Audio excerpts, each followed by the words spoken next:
Santapan Harian Senin 27 Oktober 2025.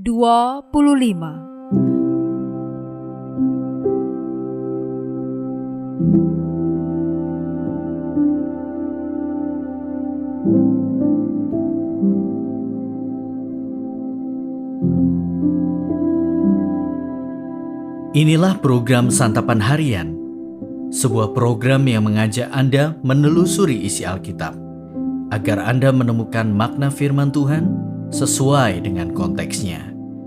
Santapan Harian tertuju bagi Anda yang ingin memiliki kehidupan rohani yang segar, kuat, dan sigap. Hari ini kita akan membaca Bilangan pasalnya yang ke-33. Namun kita akan membacanya pada ayat pertama hingga ayatnya yang ke-15. Sebelumnya, mari kita berdoa. Kami rindu akan sabdamu, karena hati kami terpaut erat pada firman-Mu. Di dalam Putramu Kristus Yesus, kami siap mendengar dan melakukan kehendak-Mu. Amin. Bilangan 33 ayat 1-15. Inilah tempat-tempat persinggahan orang Israel setelah mereka keluar dari tanah Mesir, menurut pasukannya di bawah pimpinan Musa dan Harun. Musa menuliskan perjalanan mereka menurut tempat-tempat persinggahan sesuai dengan titah Tuhan. Berikut ini tempat-tempat persinggahan mereka dalam perjalanan mereka. Mereka berangkat dari Ramses pada tanggal 15 bulan pertama. Sehari sesudah Paskah itu orang Israel berjalan keluar, dipimpin oleh tangan yang tinggi, di depan mata semua orang Mesir. Sementara orang Mesir sibuk menguburkan semua anak sulung yang telah dibunuh Tuhan di antara mereka, sebab Tuhan telah menjatuhkan hukuman-hukuman kepada ilah-ilah mereka. Orang Israel berangkat dari Ramses lalu berkemah di Sukot. Mereka berangkat dari Sukot lalu berkemah di Etam di tepi padang gurun. Mereka berangkat dari Etam lalu kembali ke Pihahirot yang di depan Baal Zephon, kemudian berkemah di seberang Migdol.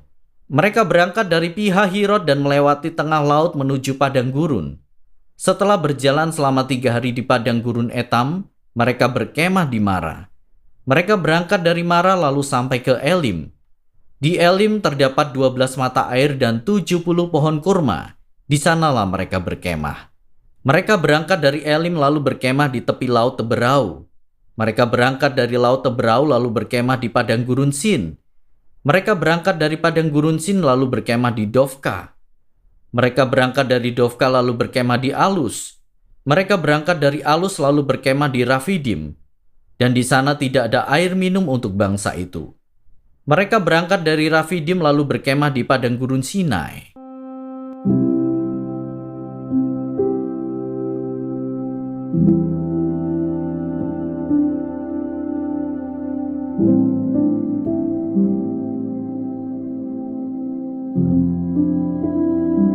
Sahabat Santapan Harian, kita tentu berharap kita dapat melakukan hal-hal yang hebat. Akan tetapi, kita perlu menyadari bahwa mayoritas aktivitas dalam kehidupan kita adalah aktivitas biasa, yang rutin dan hanya sedikit aktivitas yang hebat seperti yang terlihat dalam Nas hari ini. Nas hari ini memberi kita tempat-tempat persinggahan orang Israel selama 40 tahun di padang gurun.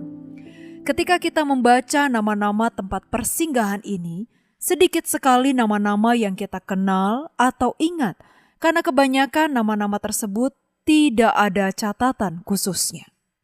Tempat-tempat yang tertulis itu mengingatkan umat akan perbuatan Allah yang ajaib. Ramses adalah tempat Israel keluar dari Mesir dengan kemenangan. Pihahirot adalah tempat Allah membelah laut Teberau. Elim adalah tempat di mana terdapat 12 mata air dan 70 pohon kurma. Kemudian, ada tempat-tempat yang mengingatkan kita akan dosa Israel, seperti Mara, padang gurun Sin, dan Kibrot Ta'awa. Memang ada tempat persinggahan yang kita tidak ingat. Namun semua tempat itu penting karena Tuhan yang menitahkan supaya tempat-tempat tersebut dicatat. Kenyataannya bahwa bukan hanya tempat-tempat istimewa, melainkan juga tempat-tempat biasa pun dicatat, menunjukkan pentingnya tempat-tempat persinggahan dalam perjalanan Israel sebelum mereka tiba di Kanaan. Allah hadir di setiap tempat itu memproses umat. Begitu pula dalam hidup kita saat ini. Ingatan akan tempat berkaitan dengan peristiwa baik besar maupun kecil. Peristiwa kecil seringkali terjadi secara rutin dalam kehidupan kita. Kadang membosankan, tetapi semua itu adalah bagian dari perjalanan hidup kita. Allah memakainya untuk memproses dan membentuk kita sebelum memasuki tujuan akhir kita di langit baru dan bumi baru.